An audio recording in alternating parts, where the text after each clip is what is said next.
last July was a big announcement. You guys said that you're going to invest $50 million, or a $50 million fund you were raising to invest in Newark startups, or in startups that were going to come to Newark.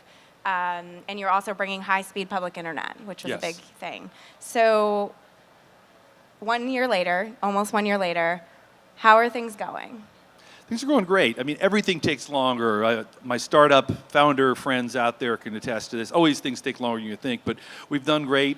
We have raised about half of the money that we have set out to do. We're continuing to raise more. We've set up an amazing space in Newark. We have a 25,000 square foot floor in the same building where Amazon is. Amazon's one of our, Amazon and Audible, really, the Audible division of Amazon is one of our prime backers. We've made, lined up our first 2 investments. We're going to be making some really exciting announcements about the Accelerator and about naming out the investments we've done and some of the other things that we've been involved in next week. But we've been very busy. The whole idea is to create a very creative, attractive environment in Newark so that we can recruit some of the best companies from around New York and the world to come out and enjoy the space, to enjoy this amazing 10 gig bandwidth that we have, and all the help we're going to be able to provide from the partners we have. So talk a little bit more about the partners that you have, because aside from the bandwidth, what else can you do? What else is attracting startups and entrepreneurs to come here versus, a New York or Silicon Valley? Yeah, I mean, look, I love that question because that's exactly how I approach this. I can't take anything for granted. I need to compete for you guys, if you're founders out there, to make what I have more attractive or as attractive as anything else out there. So in addition to the money, in addition to the bandwidth, one of the things we're committed to is leveraging our relationship with Audible. So Audible, division of Amazon, has 800 people in Newark. We're in the same building where they are. We have an entire floor. They have 4 or 5 floors. They have hundreds of engineers. They have hundreds of media people, hundreds of business people there. We're going to be tapping into those people as our mentors and as our advisors. They're going to be there to help our companies.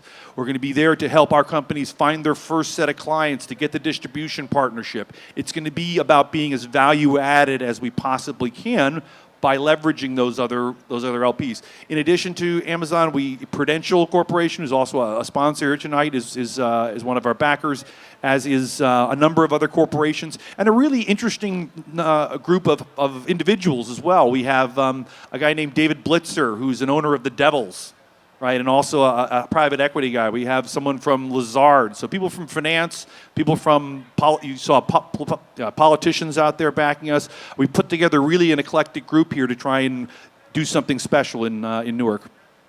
So Audible has been a really interesting test case, I guess you would say, for Newark, right? So announcing this initiative, I mean, there is some precedence in so much as Newark was a good fit for Audible. Can you tell me a little bit about why that was? Yeah, it's really actually kind of an interesting story. I mean, the only reason this came about was because of the founder of Audible, Don Katz. Audible is a big sponsor here, and Don Katz is an amazing guy, and he founded Audible back in the 1990s. It was one of the few companies that lived through the dot-com crash as a public company, survived many near-death experiences to thrive. And in 2007, he made the decision to move his company, which was out in Wayne, New Jersey, in the suburbs, to downtown Newark. And he did that because he wanted to make a statement that position his company as doing good, right, for a community, being tied to urban renewal in Newark. He knew enough about Newark to know that it was on the rebound. So he moved his 100-person company there at that time to do that, and also to get greater access to people in the New York area by moving himself closer to the urban environment, and he's thrived. There are now 800 people there, as I was saying, so this sort of proved that you could have a world-class technology company there and be able to get people to come. I mean, and one of the great parts about where we are in that same building is it's right next to the train station. It's 18 minutes from Penn Station, so it's super easy to get to. About a third of the people that work there actually live in the city. So that's been the test case, and that's been, I think, the success of that is, I think, what brought Don thinking about how to launch something else, and that's what's become Newark Venture Partners. And so you as well, you live in Manhattan, but you're commuting out here. So your connection to Newark, though, is a bit deeper than that. Tell us about that. Yeah, and this is not how I arrived here, but one of the things that I think you got me even more emotionally involved in this is I grew up in Montclair, New Jersey. So same county, Essex, up the road a bit from Newark. Very different world, obviously. I grew up there in the 70s and the 80s, and as a young person there, I was told in no uncertain terms, don't go to Newark. You go there, you're going to die, right? It was just horrible things and these images of things. But at the same time, my family, my mom's side of the family actually hails from that part of the world. They grew up in Maplewood and Irvington and the communities that sort of surround Newark. And I actually have relatives dating back to the 1800s that lived in Newark. I have a great-great-grandfather who was a Civil War veteran there. So I had heard these stories. I like to say it's sort of tale of two cities. The Newark I knew then in the 70s, and then there were these tales from my mom about what Newark was like during the 1940s, where that was where you went to go to shows. That was where you went to go to the department store. It was the New York of New Jersey, the one metropolitan city that New Jersey had. And obviously this dichotomy of where it had been and where it was then in the 70s always struck me as interesting. And as I've grown up and lived in lots of different places, that theme of rebounding urban environments is something that's just really been very attractive to me. So this brings up a good point, because when tech enters into a city like Newark, it comes with some social responsibility, and you guys are kind of framing this as a social impact fund in some ways. So tell me about that, because Newark is a city that has disproportionately high rate of free and reduced lunches, high murder rate. So how do you kind of make sure that you're embracing the local community and doing good and providing some jobs and bringing back? Like how is it connected? Yeah, so first I would say on the social impact spectrum, I came to this very much a skeptic of social impact, because as a business person, the idea of trying to do good while you're also making money, it's tough to do. It's tough to be an educational investor and do good things in education, but also, provide a return to your investors. And one of the things that really excited me about this is I'm going to do pure venture capital. I'm going to invest in the best companies I possibly can, and as long as I can get them to come to Newark, those same companies that naturally are going to grow and produce jobs will have economic impact in Newark. So the idea is I don't have to sacrifice kind of one or the other to do that. So that's where it began. But yes, we really do feel like we have a responsibility there. In the early stages, this is going to be about bringing companies there. We need to create a tech environment. We need to bring in the best and the brightest. As those companies grow there, economically, for every tech job you move into an urban environment, studies say you grow 3 to 5 service jobs. As those companies grow, they will also begin to hire people locally. There will be companies that we bring in that aren't just tech in the sort of pure sense, but maybe are e-commerce, and they're going to need to have back offices and warehouses and other things. And Newark is just incredibly well positioned for that. The rents are cheap. There's a good labor market there. Logistics are great. So in that sense, that is the future. That is where we're headed. In the near term, we're going to be directly involved in whatever number of programs we can be. Girls Who Code, other ways to engage with the tech revival more generally in Newark. As it turns out, Audible is one of the pioneers of the charter school movement, and we're going to be tapping into their programs, their programs where they're hiring people coming out of high school and then out of college, and we're going to be leveraging that as well.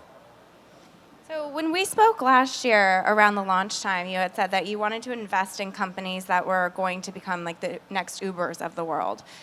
Do you still feel that way? The next Audibles, right? I would have said, right? Yes.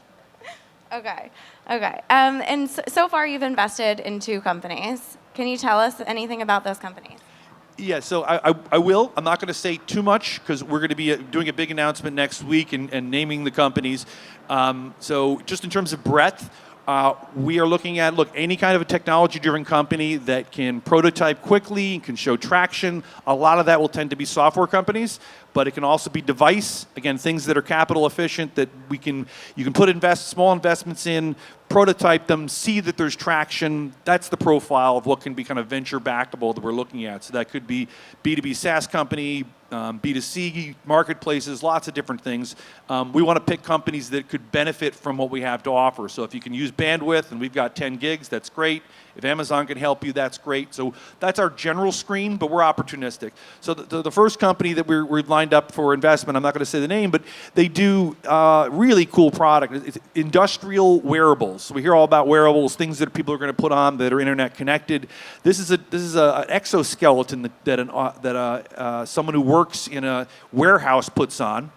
straps onto them. It puts their back in a position that they can avoid injury. It has sensors in it that knows how they're moving and can correct them and record what's going on. And they've seen these dramatic decreases in the number of back injuries that have happened, which saves a lot of money, and obviously the workers are very happy. In addition, it's got sensors in it that keep them from, help them avoid collisions with forklifts and things like that, which is another one. So this is sort of cutting edge stuff, applying Internet of Things technologies to kind of an interesting environment, a very B2B kind of greedy warehouse environment, and that was very attractive to us. We just didn't see a lot of other competition out there for anything like this. And are they based in Jersey now? They are currently based in Brooklyn, but we are moving a portion of them out to Newark to join us. Turns out one of the C-level people is relocating out to New Jersey, so that he'll have the advantage of being able to use the office there. So it's going to be a growth hub for them. We'll get 4 or 5 people to start, and then work on making sure that their growth, or competing for their growth effectively in Newark. So knowing what you know now, 1 year later, what's kind of your goal for the next year? What do you hope to accomplish by this time next year if we're sitting back on this stage? What would we like to say? So first of all, look, we've got a fantastic platform. I invite all of you guys to come by and check out the space we have. We're at 1 Washington Park. We have this just gorgeous floor that was built out as a wide open co-working space. Beautiful external light, fantastic seating, 19 conference rooms. We've got about 15 people in there now, right? And the thing fits about 150. So a lot of what we're trying to do is build community. We're not there to try and just fill up the space. I want to find good companies to put in there. A lot of those are going to be my investments, but we're also just looking for good companies to come join us, right? So I would love to see that space full a year from now. I think that's a reasonable thing. Full of companies we've invested in, full of an accelerator class that we're going to be launching later, and have that kind of the tech community buzz, that feeling that stuff was going on, that people were engendering new ideas, that companies were cross-pollinating. That's what I would really like to see. I would love to see progress on the investments that we made, but if you're a seed stage investor like I am, these things take time. So those would be early signs. I think we would really know it's working if you walked into that space a year from now and just felt a buzz. And you mentioned the accelerator. So with that too, are you going to be looking for the same types of companies, and what's kind of your framework there for who you'll pick? Yeah, I mean, look, we're picky, and we should be. The only way to make an accelerator work or a venture capital firm work is you're looking for good companies. So you need to be somewhat opportunistic, right, and see what's going on out there in the market. I mean, I think within the themes of software-enabled business, maybe some device, that's pretty broad. We can find lots of great companies kind of in that. To talk about how we're deploying our money, we're going to be deploying it sort of through an accelerator, which means something like $50,000 to $100,000 into a company. They do a 3-month program. We'll be announcing that program next week. Upstream from that is seed stage investing, and there we'll be putting $250K into, say, $1 million seed round. And then upstream from that, we'll be putting $1 million checks into sort of Series A. So working across that continuum. I think the things you look for in those companies are similar. You look for great teams. You look for great ideas that are in a market that you can understand. The earlier you are, obviously, the less traction you probably have. But I think the earliest we would probably go is someone has more than an idea. They've got a prototype. They've got the founder crew is established. The tech and the business person are somehow on site already, and there's some validation from the market, early validation. More the better. But we're not idea investors. We're investors in things we can kind of see that there's some traction on. Now, what has been the biggest challenge of the past year for you? Challenge is it's like any founder, right? We're a startup too. It's the challenge of execution, of wanting to get things done, and there are so many moving parts in this. It is wonderful for us to have the backing of Amazon and Audible, these other companies, to want to try and leverage mentorship from hundreds of people, but that takes time and it takes effort. It takes time to build out a floor. I mean, they built out the floor in 120 days, which is unbelievable, but that still takes time and effort. So it's those kind of challenges. We would love to be even farther along. I would love to be 10 investments in, but you need to be methodical. You need to be prioritized as you go. So it's that same hunger, I would say, that as any founder has, of always wanting to be farther along, to have done more perhaps than we've done. But we're on the right track. We're just hungry to keep going and do more. when we covered the story, when CNN Money covered the story initially of the launch last year, our headline, which is probably a bit salacious, but was can tech save Newark? Do you think that in 10 years from now we're going to be looking back and say yes, it did?